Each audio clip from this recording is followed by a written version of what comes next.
Good morning and welcome to your Farm and Home Show. My name is Joanna Coles, and this morning we're visiting with Andrea Stith. She's the Barren County Extension Agent for Horticulture. Good morning, Andrea. Good morning, Joanna. Thank you so much for having me. Well, I'm so excited because I really don't know a lot about cactus, and you're going to tell us a little bit about this and how we can incorporate it into our own home garden. Yes, so a lot of people don't think about cacti as something that you can have outdoors in Kentucky because they think that we do get too cold of winters. That is a common misconception. So we actually have this one here is a prickly pear. They form ground spreading clumps. They're one of the most common cacti, and they are probably the most hardy. And this one is actually an eastern prickly pear, and it's native to Kentucky. Oh, wow. So that's really fun. So actually, this is also one that is commonly eaten in South America and Mexico. So you can also eat some of them. So if you're into that culinary type stuff.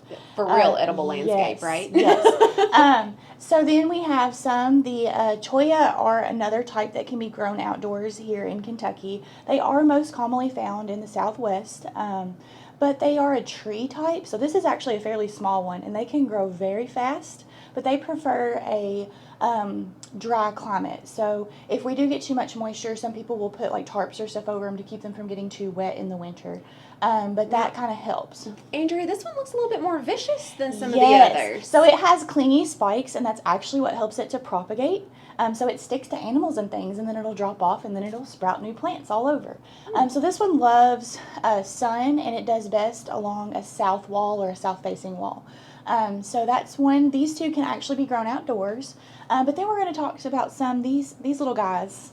These are our little babies. They're kind of those nice ones you get for decorations. You put them outside during the summer, and then they need to be brought in. So this one is a barrel-type cactus. It can actually grow as wide as it can tall, so they stay pretty symmetrical. They're not cold hardy, so we do grow them in containers, and they do need to be brought in. And then this one is a columnar cacti.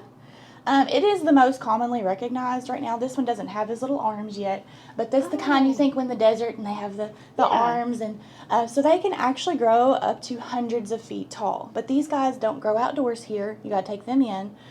So one of the key things about them is they're actually grown for their flowering qualities. So to do the flowering and have it done the best way possible, you need to go without water for 6 months. They actually thrive on that dormancy period, and it promotes the flowering. So that's one of the things that people that are growing them and bring them inside, they don't realize, and they'll water them, and then they want to know why it doesn't flower. Absolutely. So there's all kinds of wonderful stuff about cacti. So outside, you want a sunny location, full sun, well-draining soil. That's the key. They want to be dry. I notice all the rocks in your containers, Andrea. Is that the reason? That's to help drainage. Yeah, you don't want them sitting in water. They don't like wet feet. So the other thing is that if the containers keep that water in, it's more likely to freeze. So the ground level ones in Kentucky, the ground doesn't freeze as far down as their roots are as bad, so they can actually thrive and live. But if you're in a container and you leave it outside, then it's going to make it freeze faster. That's why you want to bring those in if they're in containers. Now, Andrea, I know that you talked about this one being able to get big, and I would think switching containers to a bigger container might be a little challenging with all the little pricklies. Yes. So we actually have some gloves and things that you can get. Most of them are available online because, cacti are not something that most everyday gardeners grow. But they have some gloves and things. Also, tongs are good to grab and grip with when you're trying to transfer pots.